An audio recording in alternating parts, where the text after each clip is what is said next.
10.000 Kilometer von zu Hause weg. Hallo meine lieben Zuschauer, willkommen bei Onkel Wuschel.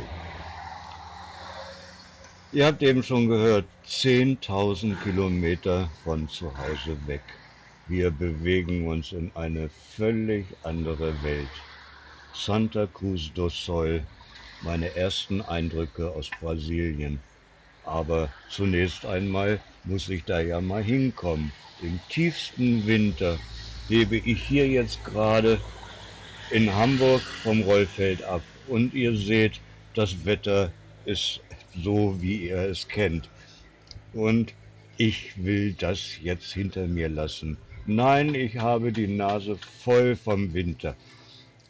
Gucken wir noch mal eben einen Blick über Hamburg im Winter, um jetzt in eine völlig andere Welt einzutauchen.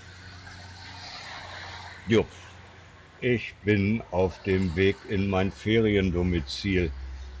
Ich besuche einen Freund in Santa Cruz do Sul. Ja, so heißt der Ort, auf Deutsch übersetzt Heiliges Kreuz des Südens. Das ist interessant, kommen wir auch noch drauf. Aber schaut euch das einfach mal an. Der Sprung über den Atlantik hat mich in eine völlig andere Welt gebracht. Ich bin im Sommer, im Hochsommer. Es ist quasi August und ihr könnt euch gar nicht vorstellen, wie wunderschön das ist. Ihr seht schon, die Vegetation, eine ganz andere. Das ist ja eine ganz andere Welt. Aber ich bin sowas von begeistert. So, jetzt biegen wir ab, da wo ich die nächsten 4 Wochen verbringen werde. Schaut euch das einfach mal an. Ich habe gesagt, also es ist mindestens 20% Steigung. Und da ist es, da wohne ich für die nächsten 4 Wochen. Und dieser Blick, darauf.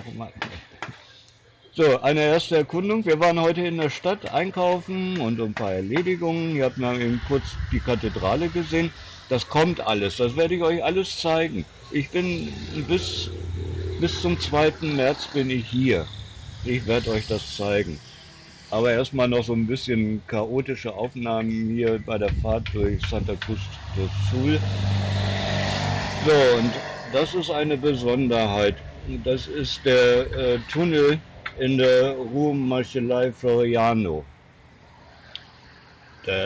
Ja, ist ein Tunnel. Wird auch als solcher bezeichnet. Die wurden in den 40er Jahren gepflanzt und sind das Wahrzeichen der Stadt. Wir kommen da gleich nochmal drauf zurück, dann sage ich noch ein bisschen mehr dazu. Aber ja, wir wollen einkaufen. Muss sein. Und man hat jetzt mal so ein bisschen so die ersten Eindrücke.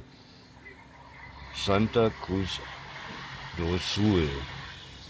Ich habe erst immer gedacht, das wäre der Fluss, aber der heißt Rio Grande do Sul, also der große Fluss des Südens.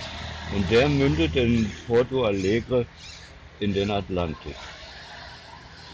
Am nächsten Samstag komme ich live. Und dann komme ich, sage ich gleich, wenn wir wieder zu den Bildern zurückkommen.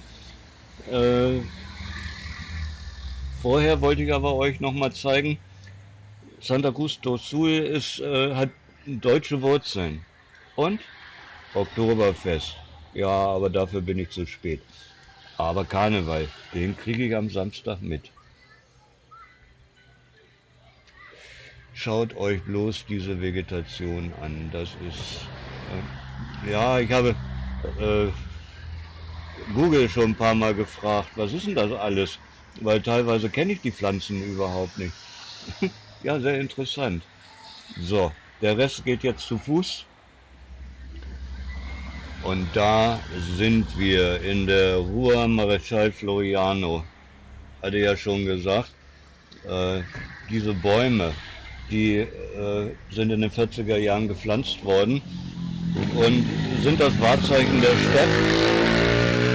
Und im Sommer ist das natürlich eine tolle Sache. Das habe ich heute beim Rundgang da durch diese Straße, durch diesen Tunnel tatsächlich kennengelernt. Es ist herrlich. bei, bei 36, 38 Grad im Schatten, ähm, da ist man froh, wenn man den Schatten hat. Aber ich will mich überhaupt nicht beklagen. Nee, ganz im Gegenteil. Ich fühle mich hier wohl. Und es ist eigentlich auch erstaunlich, dass ich so, überhaupt keine Probleme habe, mich zu akklimatisieren. Ich fühle mich einfach nur pudelwohl. Anders kann man das nicht bezeichnen. Ich wollte euch aber doch tatsächlich mal so meine ersten Eindrücke. Ja, hier seht ihr schwarz auf weiß um 13 Uhr am 4.2. 36 Grad. So, zum Abschluss noch ein paar Bilder hier aus meiner Umgebung, von meinem Domizil aus aufgenommen. Das ist nicht das Kreuz des Südens, das ist das Kreuz des Südens. Und ja, war schwierig es zu finden, aber ich hab's gefunden. Und wenn euch dieses Video gefallen hat, dann schaut doch gerne mal bei mir wieder vorbei. Aus meinem Domizil, das ihr hier nochmal seht, macht es gut.